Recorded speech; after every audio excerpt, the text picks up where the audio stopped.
오후에는 제가 로마서와 히브리서를 통해서 우리에게 주시는 믿음으로 말미암는 의의 관계를 제가 말씀드리고, 예수님 십자가 이후에 하늘 성소에서 그리스도께서 우리를 위해서 중보하시는 성소 사업의 의미를 제가 좀 설명을 좀 해드리려고 합니다. 먼저 제가 로마서를 좀 말씀을 좀 드리겠습니다. 로마서, 성경 있으신 분 로마서 1장 1절과 2절을 한번 크게 한번 읽어 주십시오. 로마서 1장 1절과 2절입니다.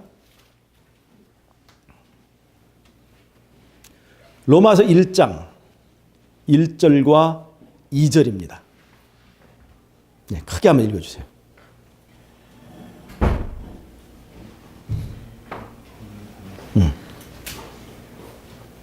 자, 찾으셨으면 크게 한번 읽어주세요. 로마서 1장 1절과 2절입니다. 예수 그리스도의 종 바울은 사도로 부르심을 받아 하나님의 복음을 위하여 택정함을 입었으니 이 복음은 하나님이 선지자들로 말미암아 그의 아들에 관하여 성경에 미리 약속하신 것이라. 2절. 3절 읽으세요. 이 아들로 말하면 육신으로는 다윗의 혈통에서 나셨고 성결의 영으로는 죽은 가운데서 부활하여 능력으로 하나님의 아들로 인정되셨으니 곧 우리 주 예수 그리스도시니라. 잘 들어보세요. 로마서를 시작할 때 바울은 예수님을 어떻게 소개하고 있냐면, 예수님을 육신으로는 다윗의 후손이시오, 성결의 영으로는 죽었다가 살아나심으로 하나님의 아들로 인정을 받으셨다고 했습니다. 여기서 포인트는 왜 예수님을 다윗의 후손으로 설명했느냐 이거예요. 이것은 무슨 말이냐면, 다윗의 후손이라고 하는 것은 이스라엘을 다스릴 수 있는 바르고 정당한 하나님이 택한 왕이라고 하는 뜻이 이 다윗의 이 계보에 부여되어 있습니다. 다윗의 후손이라고 하는 것은 이스라엘이라고 하는 나라를 회복할 수 있는 이 하나님이 택한 왕이라는 뜻이 있습니다. 이 왕. 이 로마서에서 예수님을 지금 왕으로 소개하고 있는 거예요. 왕으로. 자, 그럼 제가 로마서를 조금 설명하겠습니다. 로마서를 이해하려면요, 성소를 이해해야 됩니다. 성소. 자, 성소의 구조가 이렇게, 여기 이쪽이 성소칸이고 이게 지성소인데요. 인간의 구조를 하나님께서 예수님이 자신을 성소라고 하셨을 뿐만 아니라 너희는 하나님이 영이 거하시는 하나님의 전이라고 사도를 통해서 우리에게 말씀하셨죠. 인간의 몸이 하나님의 전입니다. 사람의 가치가 짐승과 다른 가장 중요한 것 중에 하나가, 사람은 하나님이 거하시는 전으로 지음을 받았다는 데 있습니다. 아무리 개가 똑똑하고 아무리 개가 비싼 개라도 하나님의 전이 아닙니다. 그러나 인간만이 하나님이 거하시는 전으로 지어졌다는 것입니다. 그래서 인간의 구조는 이 성소와 닮아 있습니다. 자, 보세요. 성소에는 뭐가 있냐면 여기에 떡상이 있습니다. 분향단이 있고 촛대가 이렇게 있습니다. 지성소에는 법궤가 있습니다. 자, 인간의 구조는 떡상, 먹는 것, 입, 분향단, 냄새 맡는 것, 코, 촛대, 빛, 눈. 이거는요, 눈, 코, 입과 관련되어 있는 사람의 외부적 구조인 육체의 정욕을 말합니다. 즉, 눈, 코, 입과 관련되어 있는 육체의 정욕, 식욕, 성욕, 기타 육체의 정욕입니다. 인간의 외부에 바로 그런 육체의 정욕이 자리 잡고 있습니다. 여러분, 육체의 정욕은 좋은 것입니까? 나쁜 것입니까? 좋은 것도 아니고 나쁜 것도 아니고. 육체의 정욕, 사람의 외부 영역에 육체의 정욕이 있는데 대표적인 게 식욕입니다. 이 식욕이 좋은 거냐 나쁜 거냐. 사실 우리의 죄와 관련되어 있을 때는 참 이 육체의 욕망, 이게 참 우리의 걸림돌 아닙니까? 그래서 보통 부정적인 이미지가 있지만 사실은 우리가 생육하고 번성하기 위해서 우리에게 필요한 에너지를 섭취하고 살아가기 위해서는 이 식욕이라고 하는 것이 굉장히 중요합니다. 이게 하나님께 주신 선물입니다. 오늘 식욕이 만약에 없었더라면 살기 위해서 먹어야 되는데 그 일이 즐거울까요? 힘든 일일까요? 식욕이 만약에 없다면. 식욕이 없는데 살기 위해서 먹어야 될 때가 있습니까? 없습니까? 감기 걸리고 독감 걸리고 중병 걸리면 밥맛이 사라져버립니다. 식욕이 사라져버려요. 나이 들어서 이제 연세가 많아지면 식욕이 사라져버려요. 그러면 먹고 사는 것이 너무 힘듭니다. 힘들어요. 하나님께서는 우리가 살아가는 것이 또 살아가기 위해서 우리가 에너지를 얻기 위하여 먹고 사는 것이 힘들지 않도록 식욕을 주신 거예요. 만약에 영생을 하기는 하는데 날마다 먹을 때마다 이걸 살기 위해서 먹어야 되는데 계속 먹으면 씁쓸하고 이런 다음에 그것이 행복하겠습니까? 그렇지 않잖아요. 우리에게 식욕을 주시고 성욕을 주시고 육체의 정욕을 주시는 것은 우리의 사는 일이 행복하고 즐거울 수 있도록 그렇게 축복하신 겁니다. 그런데 문제는 식욕이 나쁜 것이 아니라 사람이 식욕을 다스리지 못하고 식욕에 지배하여 있을 때 그 상태가 죄인 거예요. 자, 이 자유의지 영역, 이 지성소 영역은 여기에 자유의지가 있습니다. 이게요, 자유의지 영역입니다. 즉, 인간의 내부적 구조, 마음 영역입니다. 마음. 이 인간의 내부에는 뭐가 있냐면 하나님의 보좌가 있어요. 하나님이 거하시는 자리가 있어요. 가장 깊숙한 곳, 인간의 가장 깊숙한 지성소에 마음에 하나님의 보좌가 있어요. 그리고 이것은 우리가 섬길 자를 선택할 수 있는 자유의지가 거기서 작용하는 것입니다. 자, 그런데 잘 보세요. 이 자유의지는 이성의 능력이라고 볼 수 있어요. 이성적 능력입니다. 자, 여러분, 인간이 자신의 이성적인 능력으로 육체 정욕을 다스릴 수 있습니까? 없습니까? 인간의 자유의지로 식욕과 정욕과 성욕을 다스릴 수 있습니까? 있습니까? 여러분, 어느 정도 도전을 할 수 있을지 모르지만 절대로 이기지 못합니다. 절대로 이성의 능력으로 이 육체 정욕을 다스릴 수가 없습니다. 예를 들자면 인간이 이 육체 정욕은요, 짐승도 똑같이 가지고 있습니다. 짐승 식욕 있나요? 짐승 성욕 있나요? 있죠. 새끼 낳는 힘은 짐승이 더 강해. 기타 이 육체 정욕이 짐승에게 있어요. 그래서 이것은 짐승의 이 속성과 같습니다. 짐승과 우리가 똑같이 공유하는 것이.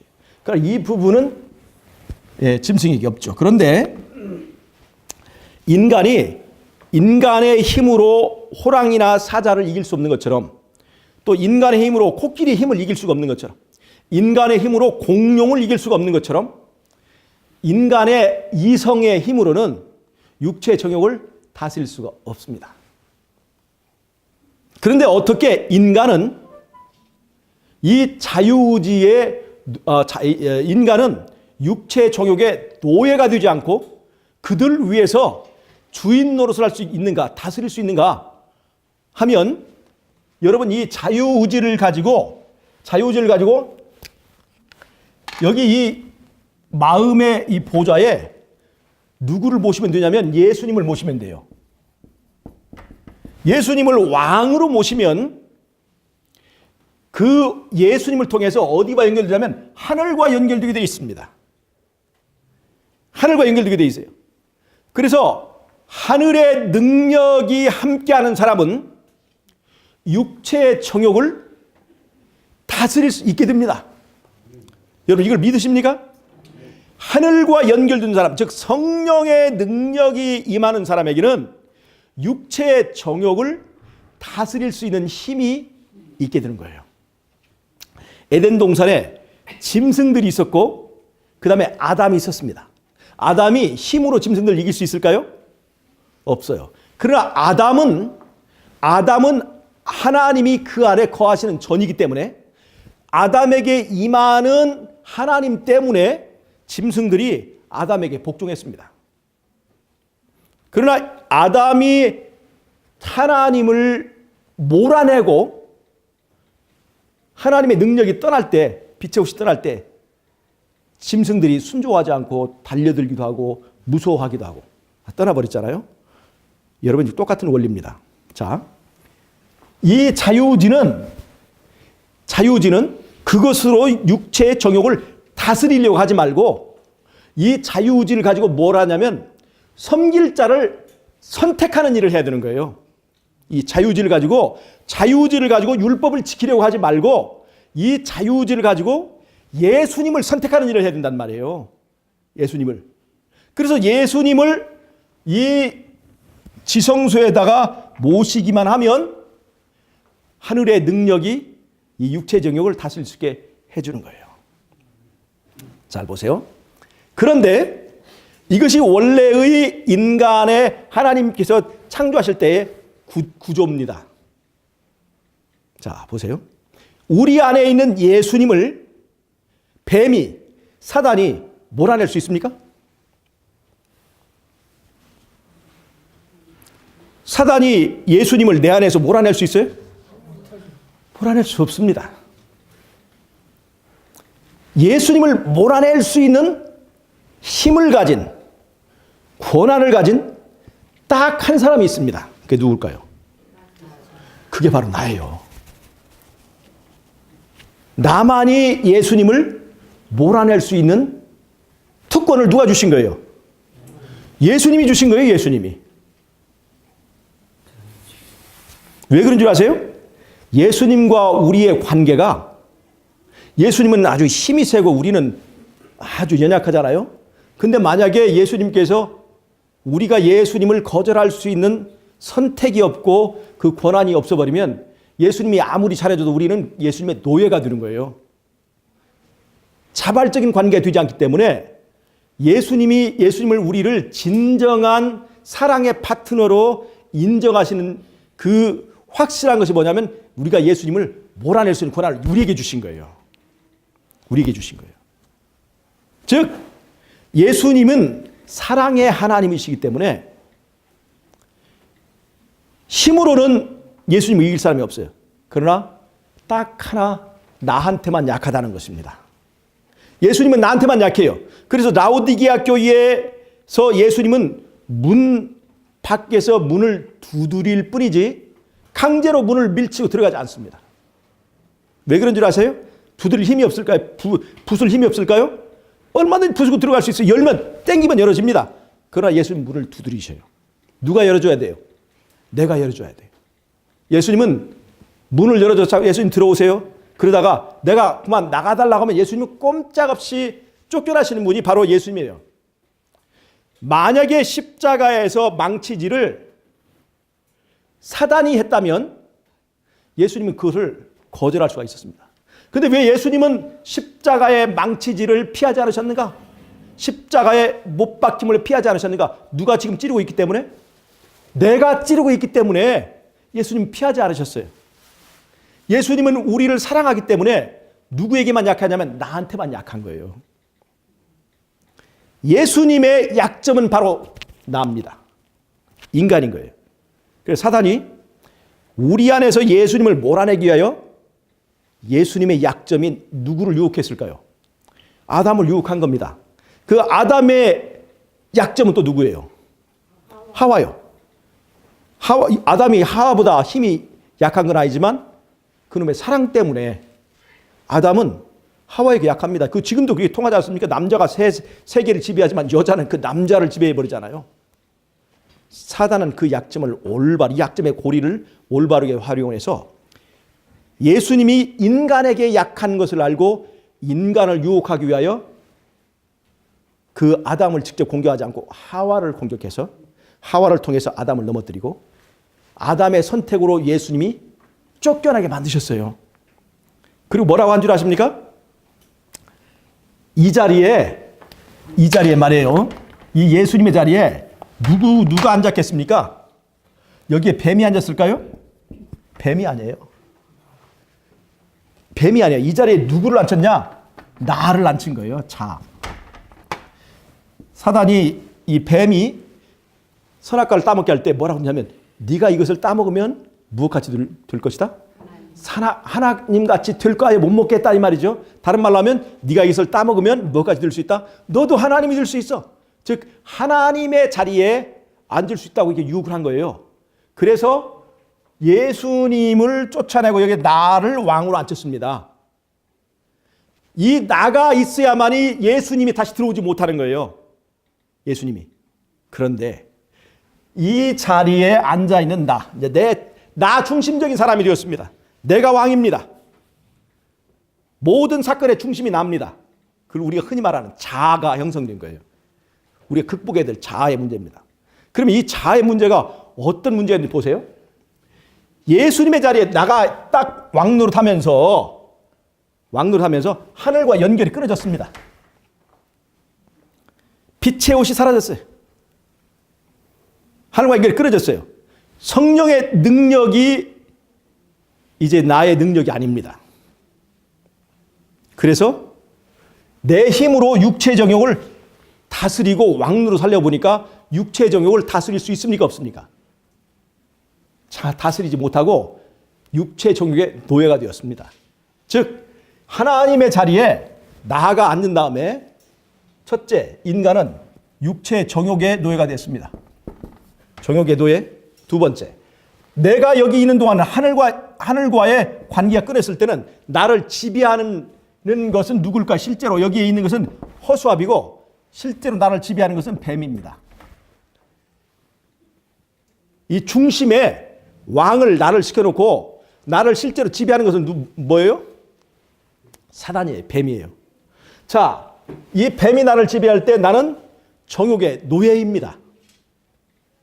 정욕의 노예인 사람은 율법을 지킬 수 있을까요? 없을까요? 그래서 율법의 정죄의 노예, 율법의 노예가 된 것입니다. 삼중 종속관계에 들어가는 거예요. 뱀의 노예, 정욕의 노예, 궁극적으로 율법의 노예인 것이에요. 이 상태가 바로 내가 지금 처해 있는 죄의 인간 구조, 이 상태가 바로 죄입니다. 자, 여러분, 영어로 sin이라고 하는 말이 뭡니까? 영어로 죄라고 하는 말에 중심에는 뭐가 있냐면 나가 있어요. 이거 똑같은 거예요. 이 재밌어요? 프라이드. 자존심이라는 얘기잖아요. 이 프라이드의 중심에도 나가 있습니다. 영어로 루시퍼라고 합니다. 이 루스벨이라는 뜻이거든요. 루스벨의 중심에도 나가 있습니다. 재미있는 얘기죠. 재미있죠? 여러분, 중심에 하나님이 왕이 아니고 내가 왕인 사람, 이 상태가 바로 죄라는 거예요. 이게 죄. 그럼 아이들이 한 번도 죄를 행하지 않은 아이도 태어날 때 어떤 구조로 태어나요? 이 구조로 태어나는 거예요. 그래서 죄인인 거예요. 그래서 한 번도 어떤 행위를 하지 않은 어린아이도 죽는 것입니다. 자, 그러면 여기서부터 이 구조를 바탕으로 로마서가 이제 시작이 됩니다. 로마서 1장에는 하나님의 자리에 나가 왕으로 있을 때에 하나님을 알지 못하는 이방인들이 육체의 정욕의 노예인 상태를 설명하고 있습니다. 로마서 1장. 모든 추악, 더러운 거, 수근수근하는 거, 모든 이 육체의 더러운 모든 증상들이 바로 이 구조에서 나온다고 로마서 1장은 얘기하고 있어요. 이방인들이 왜 짐승화되는가? 인간이 육체의 정욕이 되어버린 그 인간의 현상을, 그 이방인들 가운데 나타나는 현상을 로마서 1장에 설명하고 있습니다. 로마서 2장과 3장은요, 율법을 알고 있는 유대인들에 대해서 얘기하고 있습니다. 유대인들은 율법을 알고 있습니다. 그런데 율법을 가진 유대인들도 겉으로는 율법을 지키는 것처럼 보이지만 속으로 보니까 이방인과 아무런 차이가 없고 오히려 더 기만적이고 위선적이더라 하고 2장과 3장에서는 율법을 알고 있는 유대인들을 고발하고 있어요. 왜 그러냐? 거기서 나오는 거. 왜 그러느냐? 로마서 7장 25절에 오라 나는 곤고한 몸이로다 이 사망의 몸에서 누가 나를 건져낼 것이냐라고 묻고 있어요. 그게 지금 어떤 사람입니까? 바리새인이면서 율법에 열심히 있는 누구를 말하는 것입니까? 사도 바울 자신의 고민을 얘기하고 있는 거예요. 그게 로마서의 대표적인 고민이에요. 오호라 나는 곤고한 사람이로다 이 사망의 몸에서 누가 나를 건져낼 것이냐 하고 사도 바울은 자꾸 궁금합니다. 왜 인간은 육체의 정욕의 노예가 되며 율법을 가지고 있는 유대인들은 왜 율법을 지키지 못하고 율법의 정욕의 노예이며 율법의 정죄의 노예 상태에서 벗어나지 못하는가? 사도 바울은 그것을 고민하고 있는 겁니다. 그러면서 이 사도 바울은 이것을 깨달았어요. 지금 뭐가 문제다? 여기서 육체의 정욕이 문제입니까? 뭐가 문제입니까? 왕이 문제라는 거예요. 왕. 누가 왕이냐 이거예요. 누가 여기 이 자리에. 왕의 문제라는 거예요. 왕의 문제. 즉, 잘 보세요. 이 성소에서는 누가 중심이냐면 나가 중심이 돼 있습니다. 예? 근데 율법의 중심은 누굽니까? 예, 하나님이죠. 율법과 지금 내가 구조적으로 중심에서 충돌하고 있는 거예요. 나는 지금 나라고 하는 중심에는 나가 있고 나 중심적이고 율법은 하나님 중심인데 나 중심적인 구조를 바꾸지 않는 이상 하나님 중심의 율법을 지킬 수 없더라 이 말이에요. 그것이 유대인이든지 이방이든지 전부 다 극단을 빠지더라는 거예요. 하나는 육체 정욕주의에 빠지든가 아니면 율법주의에 빠지든가. 자, 율법은 좋은 거지만 율법주의는 나쁜 거예요. 정욕은 좋은 거지만 정욕주의는 나쁜 겁니다. 왜 좋은 정욕, 좋은 율법을 가지고 정욕주의, 율법주의를 빠지게 되느냐? 그것이 뭐냐면 중심의 왕의 문제다, 왕의 문제. 그래서 로마서 1장 3절에서 예수님을 다윗의 후손으로 얘기하는 것입니다. 즉, 로마서의 얘기는 너희가 왕을 바꾸지 않으면 절대로 율법의 요구를 채울 수가 없고 정욕의 노예로부터 벗어날 수 없다고 얘기해 주면서 로마서 8장에서 이제 예수 그리스도로 말미암아 우리가 이제 기뻐하리로다 하는 얘기는 바로 이제 이 왕의 문제를 해결하기 위하여 하나님께서 우리에게 허락하신 정통한 하나님이 인정하는 누가 있다? 왕인데 그것이 바로 예수님이다. 그리스도라고 설명하고 있는 거예요. 그러면서 이 사도 바울은 오라 나는 곤고한 사람이로다 누가 나를 이 사망의 몸에서 건져 줄 것인가라고 고민하는 모든 사람에게 바로 정답을 얘기해 줍니다. 내 안에 왕을 바꾸라. 내 안에 왕을 바꾸라. 이것이 로마서의 요약이고 핵심인 거예요. 왕을 바꾸면 하늘과 연결되고 내 안에 새로운 본성이 생겨나게 되고 육체의 정욕을 다스리고 율법을 행하는 것이 즐거워지게 되는 새로운 변혁이 일어나는 것입니다. 변혁이. 어떻게 우리는 왕을 바꿀 수 있습니까? 십자가를 바라보는 거예요. 십자가에서 내가 왕이 아니라고 몰아냈던 예수님이 그 하나님이 나를 위하여 자신의 독생자도 아끼지 않고 완전히 나를 위해 다 내주시는 하나님의 진실을 보게 된 거예요. 에덴 동산에서 아담이 선악과를 따먹을 때 하나님이 다른 것은 다 먹게 했지만 선악과는 먹지 말게 했습니다. 선악과가 아까워서 그랬습니까? 그런데 뱀의 유혹을 받고 보니까 다른 것들은 다 시시해 보이고 선악과만 진짜 과일처럼 보이는 거예요. 무슨 말 아셨어요? 보암직하고 먹음직 같고 지혜롭게 할 만한 이것이 그것을 먹으면 정말 하나님같이 될 수 있고 뭔가 이게 거기에 최고의 것인데 그것을 아끼는 하나님, 즉 시시한 것은 다 주면서 가장 핵심적이고 중요한 것은 주지 않는 하나님. 이것이 뱀이 인간을 유혹할 때 사용하는 거예요. 그것이 하늘에서 시작한 얘기입니다. 하나님은 우리에게 경배를 강요하고 자기 하고 싶은 대로 하고 독재적이고 이기적인 하나님입니다. 에덴 동산의 선악과에서 뱀은 똑같이 그렇게 한 거예요. 저 봐라. 다른 복숭아 저런 거 다 시시한 것들은 다 먹으라고 하지만 진짜 좋은 것은 못 먹게 하지 않느냐. 그래서 자기 왕에 대한 신뢰가 깨진 거예요. 가장 좋은 것은 아끼는 욕심 많은 하나님으로 생각했어요. 그런데 십자가에서 보니까 하나님께서 자신의 가장 아끼는 독생자를 나를 위해서 아낌없이 바치는 하나님의 진실을 본 거예요. 아, 우리의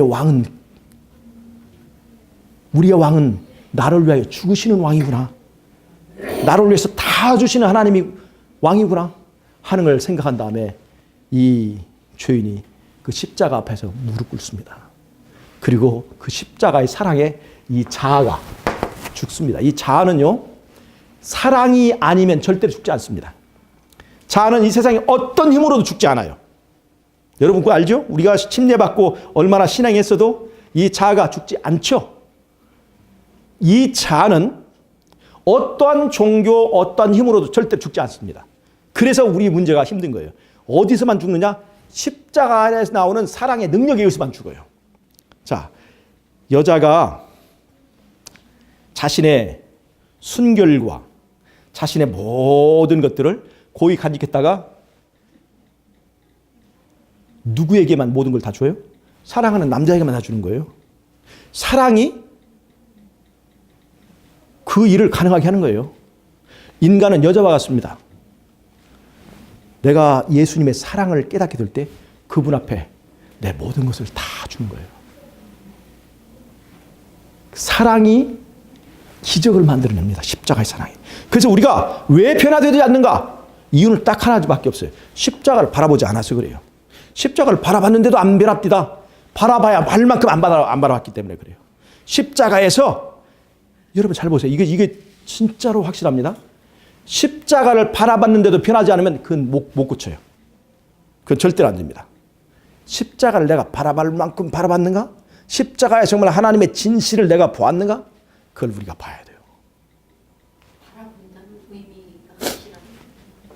우리의 이 눈을 말하는 것이 아니고 말씀을 통해서, 기도를 통해서, 체험을 통해서 그분의 십자가에 주신 의미를 우리가 집중하면 하나님께서, 성령께서 깨닫게 해주십니다. 예. 그러면 성령께서 그분의 사랑을 지금도 바라보는 거예요. 지금 제가 이 설명을 해드리잖아요.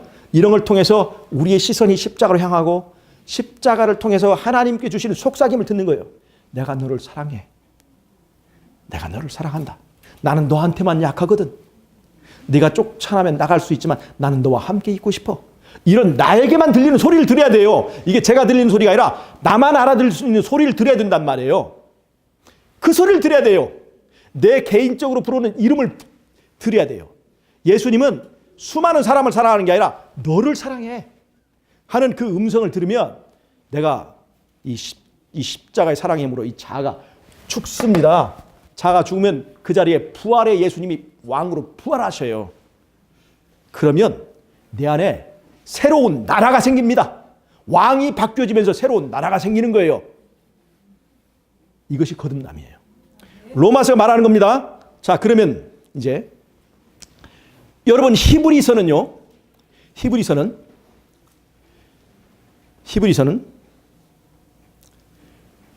AD 64년경에 쓰여졌습니다. AD 64년경에 어떤 분은 60년경에 쓰여졌다고 합니다. 그런데 큰 차이 없어요.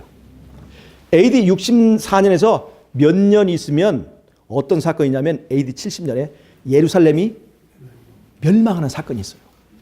그런데 문제는 예루살렘은 곧 멸망할 텐데 무너져버릴 보이는 것에 신앙의 뿌리를 두고 있는 많은 기독교 신자들이 있었습니다. 소위 말하는 할례당. 예수님을 믿지만 그래도 보이는 어떤 의식, 보이는 예루살렘 성, 보이는 절차, 즉 하늘의 믿음에 뿌리를 두지 않고 눈에 보이는 것에 신앙의 뿌리를 두고 있는 그 사람들이 AD 70년이 되어서 예루살렘, 눈에 보이는 예루살렘이 다 무너져 버리면 그들의 신앙도 다 무너져 버릴 것을 하나님은 아셨어요. 그래서 사도 바울을 통해서 이제 예루살렘이 무너지는 때가 있다. 그때는 환난을 당할 거죠. 전후 좌우가 다 막히는 때가 올 거예요. 전후 좌우가 막힐 때에 그래서 성전이 없어졌다고 할 때 유대인들에게 성전의 의미는 자긍심이고 신앙의 중심이에요. 그래서 예루살렘이 무너지면서 신앙의 중심이 없어졌다 생각할 때 아니야, 하늘 봐라. 전후 좌우가 다 막혔을 때 하늘이 뚫려 있는데 하늘에 진짜 성소가 있다. 진짜 성소. 예루살렘은 그림자였고 그것보다 확실한 성소가 하늘에 있다 하는 걸 보여주는 것이 바로 하늘 성소를 말하는 히브리서입니다. 옛날에 모세 성소가 있었는데 그거 모세 성소는 이스라엘 사람들은 그걸 긍지와 프라이드로 삼고 있었는데 그것이 중요한 게 아니야. 그것은 그림자였고 진짜 너희들이 긍지를 가져야 될 것은 하늘에 있어. 히브리서가 얘기하고 있습니다. 여러분, 우리는 이 땅에 있는 교회나 교단의 자긍심, 프라이드를 가지고 있습니까? 그런 것도 좋지만 우리는 지금 하늘 성소에 속한 교인들이라는 것을 잊지 말아야 됩니다. 히브리서의 의미가 그것입니다. 그러면 하늘 성소에서 그리스도를 무엇 하시느냐? 옛날에 대제사장이 백성을 위해 봉사하듯이 그 대제사장이라는 것은 나를 위하여 변호하는 변호사 역할을 하는 것입니다. 나를 위하여 중보하는 거예요. 나를 위하여 중보하는데 그분이 나를 위하여 중보하고 변호하려면 내가 그분에게 내 인생을 맡겨줘야 돼요. 내가 변호사를 위임하려면 변호사한테 뭘 써줘야 되냐면 위임장을 써줘야 돼요. 위임장이 있어야 그 변호사가 변호할 수 있습니다. 내 사건을 그분에게 맡겨주지 않으면 그분이 나를 위해서 중보할 수 없습니다. 그래서 하늘 성소에서 예수님께서 대제사장의 역할을 하려면 우리에게 요구하는 것이 있어요. 그것이 뭐냐? 육체 성소 안에서 예수님이 어떤 상태에 있으냐면 바로 로마서 상태. 육체 성소 안에서 왕이 되어야 된다 하는 것입니다. 자, 이해하십니까? 하늘 성소에서 예수님이 나를 위한 변호사, 대제사장이 되려면 육체 성소 안에서 왕이 되셔야 합니다. 아시겠어요? 내가 어떻게 믿음으로 하늘에 갈 수 있느냐? 예수님이 내 안에서 왕이 아니신 상태에서는 예수님은 하늘에서 나를 위한 제사장이 될 수가 없어요. 이해하시겠습니까? 믿음이라고 하는 것은요, 관념이 아닙니다. 예수님이 내 안에서 왕이 되는 겁니다. 그래서 히브리서와 로마서는 일치하는 거예요. 하늘 성소와 육체 성소가 일치해야 되는 것입니다. 하늘 성소가 정결케 될 때 육체 성소도 함께 정결케 되어야 되는 거예요. 하늘 성소는 법정입니다. 하늘 성소는 우리의 의로움을 다룹니다. 칭의, 법적인 문제를 다룹니다. 육체 성소에서 일어나는 것은 거룩함입니다. 성화예요. 칭의와 성화가 일치해야 된다는 것을 말해주는 거예요. 이해하시겠어요? 우리는 칭의, 성소 하나만으로 우리의 구원 문제를 다루기 때문에 굉장히 이 문제를 많이 만들어내요. 우리는 두 개의 성소를 다 이해해야 됩니다. 육체 성소와 하늘 성소. 하늘 성소에서 이루어지는 일이 이 땅에서 이루어져야 되는 거예요. 내 육체 성소 안에서. 내 육체 성소 안에서 변화가 없는데 나는 구원받았다고 아무리 100번 말해봤자 예수님 오실 때 내가 네 이름을 모르겠다고 하는 거예요. 까부는 거예요, 우리가. 내 안에서 예수님이 왕도 아닌데 구원받았습니까? 라고 할 때 저요 손 들어봤자 소용이 없어요. 생각해 보세요. 우린 예수님 믿습니까? 예수님이 우리 위해서 중보하셔서 우리의 구원은 하늘에서 이루어지고 있습니까? 내 안에서 왕이 되었을 때 얘기예요. 자, 그럼 제가 이제 이 두 가지의 문제를 성소의 구약의 성소의 원리를 가지고 장로님 이게 좀 한번 깨끗하게 한번 닦아보십시오. 구약의 이 성소의 원리는 바로 이 문제를 그대로 잘 설명을 해줍니다. 잘 보세요. 이 칠판이 닦여지는 것을 너무나 싫어해. 자, 제가 성소를 한번 그리겠습니다. 성소는 뜰과 성소로 구별됩니다. 이 뜰의 중심에 번제단이 있고 여기 물두멍이 있고 이 영역에 성소가 있는데 이게 성소와 지성소로 구성되어 있습니다. 잘 보십시오. 잘 보세요. 번제단은요 정사각형으로 되어 있습니다. 정사각형. 정사각형은 특별한 성격이 있어요. 자, 보세요. 직사각형이 있습니다. 직사각형. 직사각형은 네 각이 같은 것입니다. 네 각이 같은 거예요. 네 각이 같지만 네 편이 다를 수가 있습니다. 네 각이 같은 거예요. 마름모가 있습니다. 마름모는요, 네 편이 같은 것을 마름모라고 해요. 마름모는 네 편은 같지만 네 각은 같지 않을 수가 있습니다. 그런데 직사각형이면서 마름모인 것이 바로 정사각형인 거예요. 직사각형이면서 마름모인 것. 네 편과 네 각이 같은 거예요. 즉, 이 정사각형은요, 어느 한쪽으로도 치우치거나 편협함이 없는 하나님의 공의를 나타냅니다.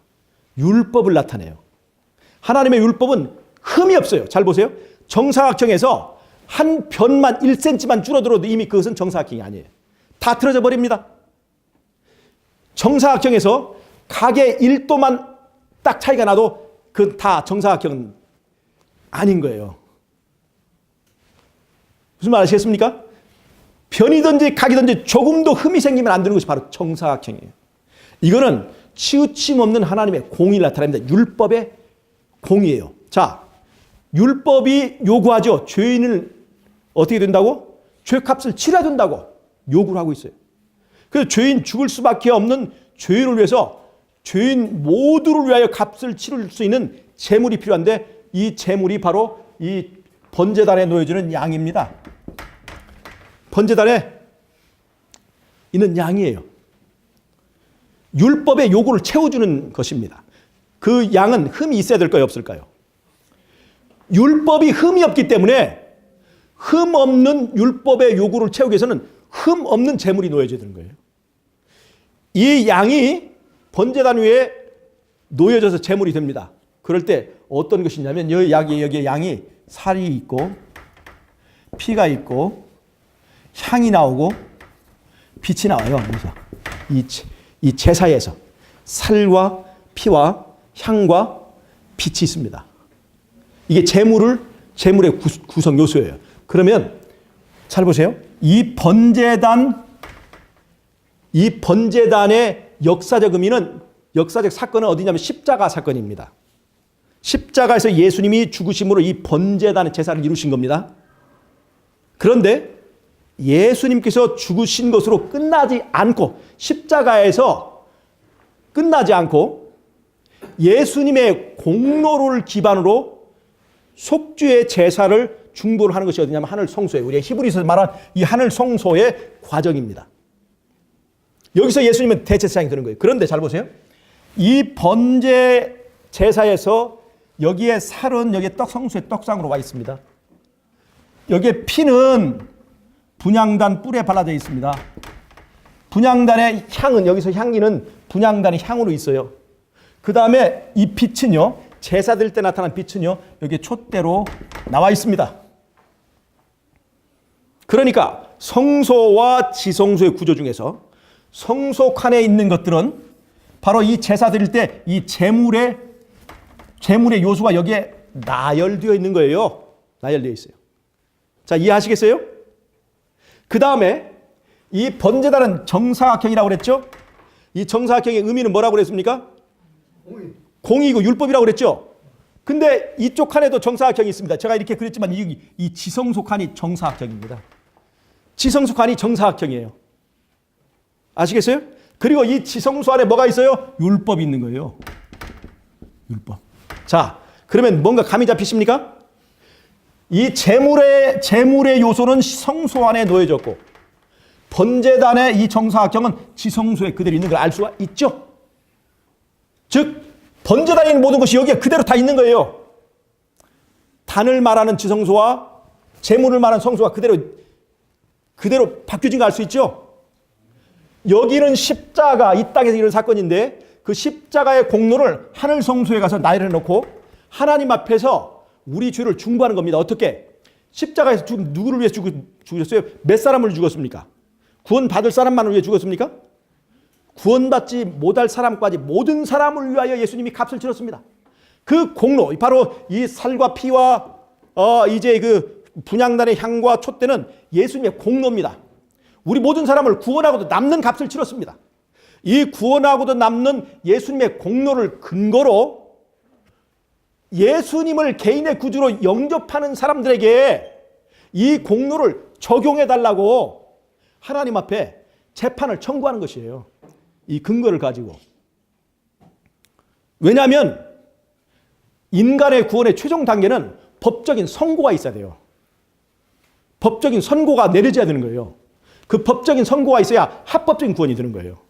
십자가에서 구원이 끝난 것이 아니에요. 그러면 이해하시겠어요? 모든 사람을 위해 죽었는데 그 중에 몇 사람에게 이 십자가의 효력이 적용될 것인가에 대해서 재림전 심판이 있습니다. 재림전 심판이 있어야 되는 거예요. 그러니까 이 십자가를 말하고 있는 이 번제단 사건이 바로 여기서 그대로 진행이 되는 걸 아시겠죠? 왜 성소의 속죄의 과정이 필요한 걸 아시겠죠?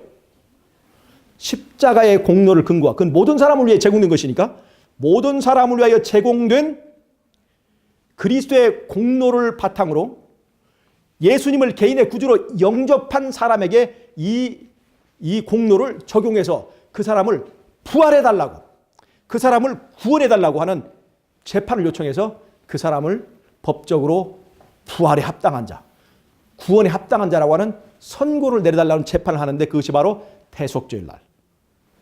바로 그 일이 이루어진다는 것입니다. 그래서 계시록 14장 6절 7절에 이는 하나님의 심판하실 때가 이르렀습니다. 심판이 구원받는 자에게는 즐거운 소리예요? 무서운 소리입니까?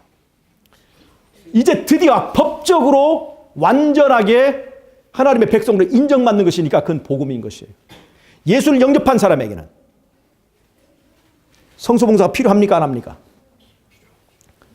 이 성소봉사를 필요 없다고 얘기를 하는 사람은 우리의 구원을 다 날려버리려고 하는 사람이에요. 이해가 가십니까?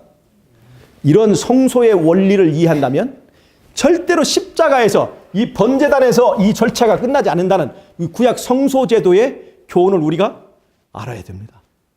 이 번제단의 사건을 근거로 하늘에서 법적 절차가 벌어지고 있는 것을 여러분 확실하게 이해를 하시고 여러분 십자가에서 이루어진 그 공로를 가지고 우리를 구원하시려고 하늘 성소에서 법정에서 나를 위해 중보하시는 예수님을 도와줄 수 있는 일은 그분이 나를 위해서 마음껏 변호하고 마음껏 중보할 수 있도록 그분이 내 안에서 왕이 되게 해야 됩니다. 그것이 바로 로마서의 기별이에요. 로마가 무엇입니까? 옛날에 바벨론이라고 로마를 불렀습니다. 바벨론에 위치는 기별입니다. 바벨론에 위치는 기별. 바벨론에 위치는 기별이 뭡니까? 그게 세천사 기별 아닙니까? 세천사 기별의 핵심이 뭐예요? 믿음으로 말미암는 의 아닙니까? 그것이 뭐예요? 믿음으로 말미암는 의는 네 중심에 예수를 왕으로 모셔라. 예수를 왕으로 모신 자는 하늘 성소에서 바로 그를 위하여 예수님이 마음껏 변호하실 수 있게 된다는 것입니다. 하늘 성소에서 나를 의롭다 하고 하늘 성소에서 내가 구원받기에 적합한 자로 하나님 앞에 나를 변호하시는 예수님 앞에 용기를 드리고 격려하고 예수님과 함께 주의 사업에 참여하는 그 사람이 되기 위하여 우리는 이 땅에서 주님과 협력해야 된다는 것을 제가 말씀드린 것입니다. 이해하시겠습니까? 하늘 성소의 기별이 왜 중요한지 아시겠어요? 하늘 성소의 진리를 부정하는 것은 로마서와 히브리서의 기별을 부정하는 것이고 믿음으로 말미암는 의를 부정하는 것입니다. 이것이 성경을 통해서 말하는 정말 진정한 하나님의 사랑에 의한 구원의 도식입니다. 아시겠습니까?